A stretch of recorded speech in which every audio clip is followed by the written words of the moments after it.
Okay, we're going to take a look at the virtual job fair website, how to register, and how to post jobs in there. And I'm going to go to virtualjobfair.wrksolutions.com, and I'll want to go to the exhibitor sign in. Now when I click that, if I already had an account, it would let me log in, but since I'm a new user, I'm going to click register. And go ahead and scroll down to where it says company information. And of course, anything with the red asterisk is going to be required, and anything that doesn't have that is going to be optional. So I'm going to make up an account here. So I'm going to type in my company information. And when you're typing this in, just to make sure that you're including it in the format that it's asking, and that's particularly true in the phone number portion of it.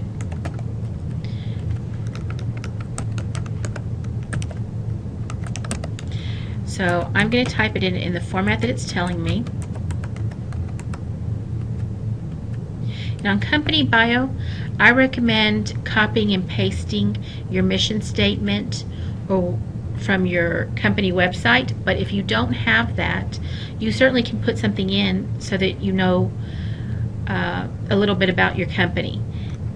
I'm just going to make something up here.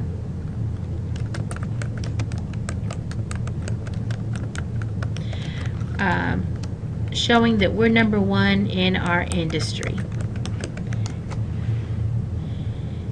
And once I have that filled out, you're going to upload your logo. Now that's going to be something that you have either on a USB or your hard drive, but be very particular about the size of your logo. It does have to be specifically certain pixels wide and certain pixels tall. You may even have to get a really clean copy of your company logo from your marketing department. Now I already have one saved on my hard drive, so I'm going to use that for my sample. And that does let me know that it was uploaded successfully. Now once you've uploaded your logo, I'm going to put my information. And what you want to do is, this is the information as far as logging on. Now it's going to create your username based on the email address and password that you enter here.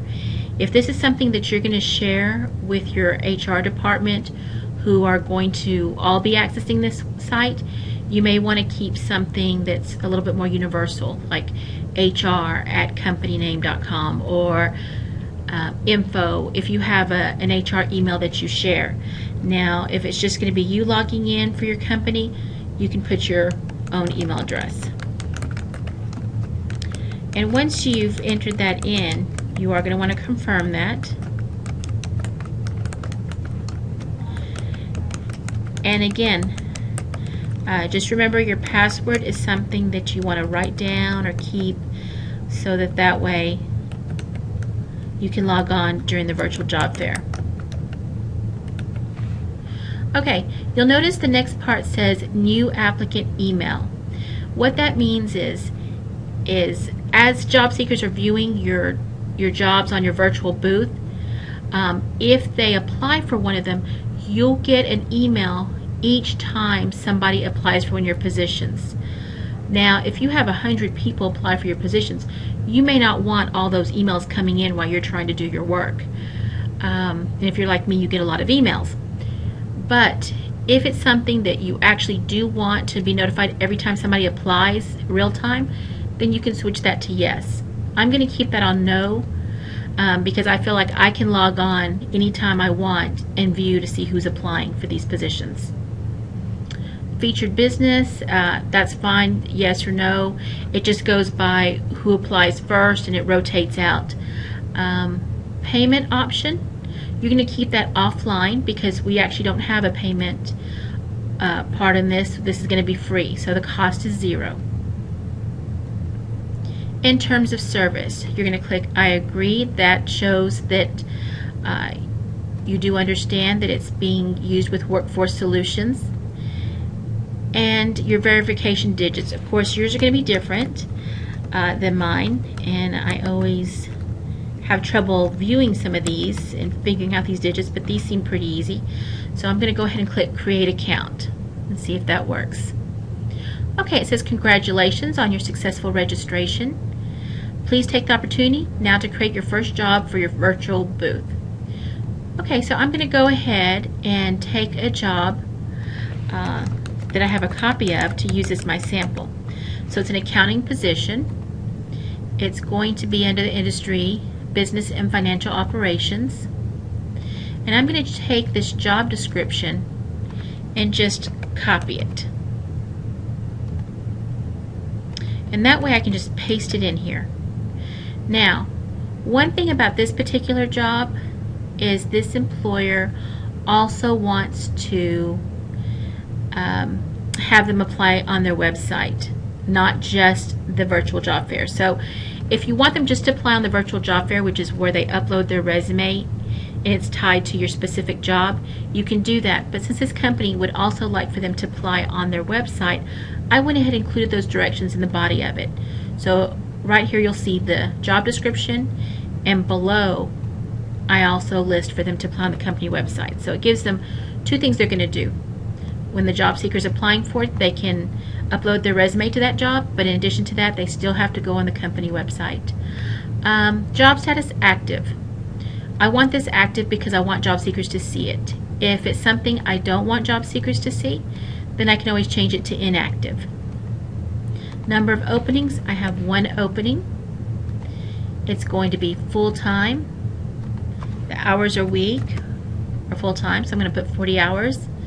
Flex schedule, no. Travel required, no. And then I'm going to enter the information on the compensation. So hourly, this is going to be a salary. So let's say we're going to list this at $55,000 a year. And benefits, I'm going to put that they get all these benefits. Dress code. This isn't always necessary, and some people feel like that's not something they usually include. It's up to you. It is optional. It's not required. If you'd like to and you feel like it's good to let them know that this is a corporate company and they need to dress a certain way, you can click that. If not, you don't have to. You can leave it unchecked. And education, we want to make sure that these candidates for this position have a bachelor's. Amount of experience, I'm looking for at least 4+ years experience.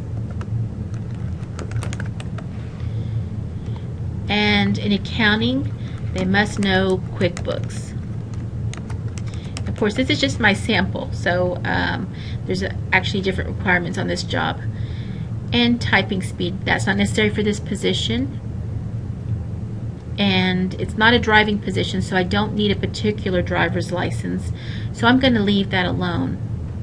And right here I'm going to click Save Job, so I'm ready to go ahead and save it with my information. Now it lets me know that I've already saved the position. What I'm going to do is make sure I'm going to click and view my booth. So here's my company, ABC Any Company, and they're rated #1 in the industry, Any Company. And I can take a look at it and see my job that I've listed on there. Right now, of course, the job fair hasn't gone live, and when it does, I'll be able to see the number of applicants that have viewed this. I can view the job just to make sure how it looks. And there's my virtual booth with the job description. I can always go back. I'm taking a look at this just to see how it looks all the way down. I can always go over here and edit the job in case something changes on the requirements or I left something off. I can return to my company booth, and I can also add additional jobs. So there's not a limit of how many jobs that you can post on here. You can add as many as you want. Preferably you want to add as many as you want before the job fair goes live. You can still add more jobs during the job fair because it is lasting for 4 days. The only problem with that is if someone's already viewed your booth, they may not return thinking that you're loading new jobs. They're going to assume that all the jobs have already been added on there during the beginning of the job fair. So they may not come back and see those new jobs and apply for them. Again, if I had linked it to a website, which I had made one up, it has your website link. And you see that it includes my name because I did list myself as the contact. If you don't want your name listed on there, you can put HR as the contact person. So that way that you're able to maintain that account.